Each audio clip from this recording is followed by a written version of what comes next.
What's up, everybody? Welcome back to the channel. Jason Anthony here, and I want to wish you guys a happy new year. I hope you guys all had a great holiday season.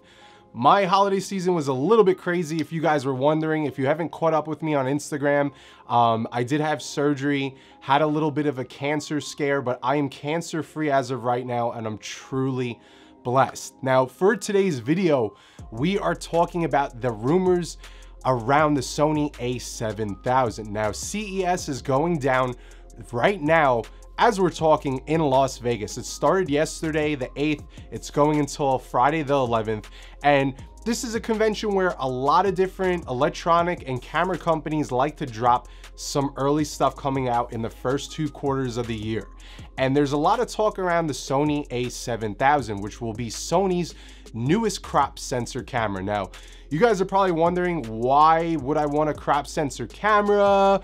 And what's going on with that? Where's the Sony a7S III? And that, I've been told from people, is coming out like around the 3rd quarter. Who knows? It could happen sooner. But these new specs, the rumors that Digital Camera Review have dropped, have predicted, that are usually very close, are looking very promising for a certain type of creators. So we're going to talk about photos, videos, the aesthetics that they're rumoring to have, a bunch of really dope features that I am really curious about. Now, the first thing that we're going to talk about is the aesthetics. Now, if you guys have ever seen a Sony a6000, you own a 6300, you're shooting on a 6500, you know it looks like a cell phone. It's kind of a little bit of a brick. It's tiny.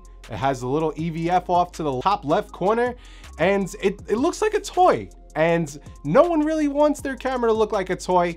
It's not about the gear, but I am happy to say that Sony confirmed that they're moving that EVF to the middle. The body is going to look similar to the current a7000 bodies. So it's gonna have the thicker grip. It's gonna have the new Sony Z100 battery that lasts forever. Thank you guys for finally listening to us. So that's the aesthetics so far that we've been told. Rumor has it that there might be an articulating screen. Could they possibly, let me punch in right now. Could you guys possibly be listening to us for once? Articulating screen? That'd be awesome. All right, that was a little dramatic. I don't care. Okay, so let's talk about the photography side. They're rumored to have a 30 megapixel sensor. Now, some people are probably gonna say 32 is kind of random. The R, I think, was around 36 back in the day. And my concern with the 32 megapixels is how it's gonna perform under low light for photos or videos. Now, the S2 and the 7 III perform super good under low light because they have less megapixels. When you have less megapixels, they're going to be bigger on the sensor, which inevitably will allow more light in. That's why the S2 is a beast. That's why the 7 III is great. That's why the 7 III performs better in low light than the R3. You have 42 megapixels versus 24. So it's gonna have a 32 megapixel sensor from what they're saying. Now, there's going to be a lot of cool frame rates that you're gonna be able to rattle off when doing photos, frames per second. We're going to have 10 frames per second with the mechanical shutter shooting 16-bit photos. We're going to have 20 frames per second, and you guys could click the link, follow along in the description below if you want.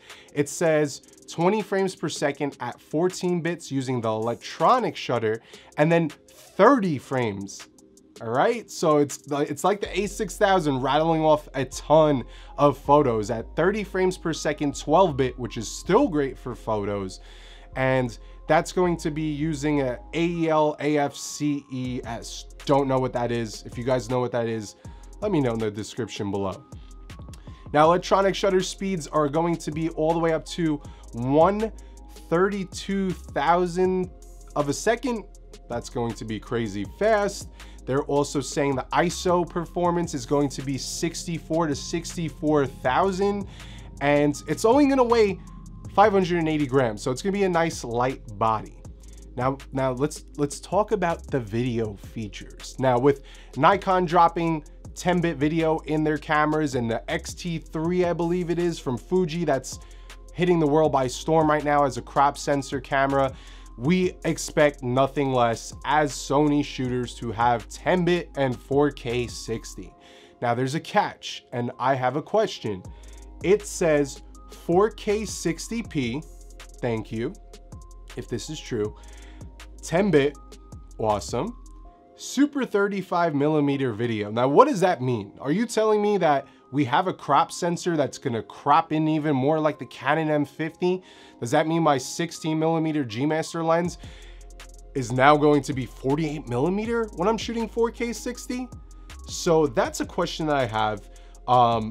I would love to know that answer. I hope it doesn't crop in. I really hope it doesn't, because that's going to be pretty crazy.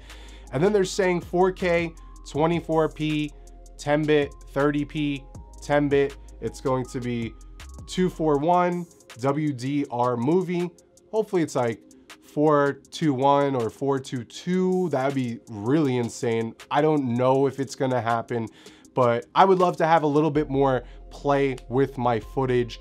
I've been shooting on the Mavic 2 Pro, and that 10-bit video is amazing. So if we could get that in our Sony bodies, I really think this camera is going to be quite unique, and I'm personally going to pick it up if it has some of these specs. Now the specs for me that I need to have if I was to consider this, and this is just for video because I have the R3 and I would never shoot photos on a crop sensor if I had the option. So I want 4K 60 without the crop. I would love an articulating screen. They did say that it's gonna have dual UHS 2 memory card slots in the rumors, so that would be pretty cool, or at least like the current bodies, a UHS 1 and 2 slot, so we could protect our footage if one card gets corrupt, or just roll over to the next if it gets filled up. That'd be really cool. I want to see maybe like 240 frames per second. That would be really cool. I'm crossing my fingers to have something a little bit higher than 120. And hopefully this performs great in low light. If it doesn't, I still have the a7 III. And these would be my two main video cameras. Right now I'm using the R3 obviously for photos and a B cam, which I'm shooting on right now. And my 7 III is right there with the lens on it that I use for mainly video. So what do you guys think? Do you guys think that this is going to be a beast of a crop sensor camera? It's been a while since Sony focused on crop sensor bodies and lenses, and there's a lot of talk about hopefully them coming out with some new stuff. I probably will just use my full frame glass on it. I know there's some talk about you losing sharpness or yada yada yada. I don't care. I'm gonna probably just use my full frame glass, and I'm really excited. I am hoping that by Friday we hear something from Sony, because I don't want to wait any longer. I don't want to switch companies. I am so invested in Sony. I love Sony. So guys, please listen to us. We're asking for a couple things: articulating screen, 4K 60, 10-bit video. We know you guys could do it. You're number one in my eyes, so let's get that going. In the comments below, let me know what it is that you guys would want to see from this new camera body. And that's it for today's video, guys. I have some tutorials, some reviews coming out very soon. I'm getting healed up. I'm gonna be back on my feet filming these. So I thought this talking head would be pretty dope, especially since that show's going down right now. And if you guys are in LA and you want to support the LA shooters, they're buddies of mine with a dope Instagram page featuring content out of LA. Check out their new merch. They got some cool colorways coming. And that's it, guys. I'm Jason Anthony. Happy New Year for 2019. You guys are awesome. Peace.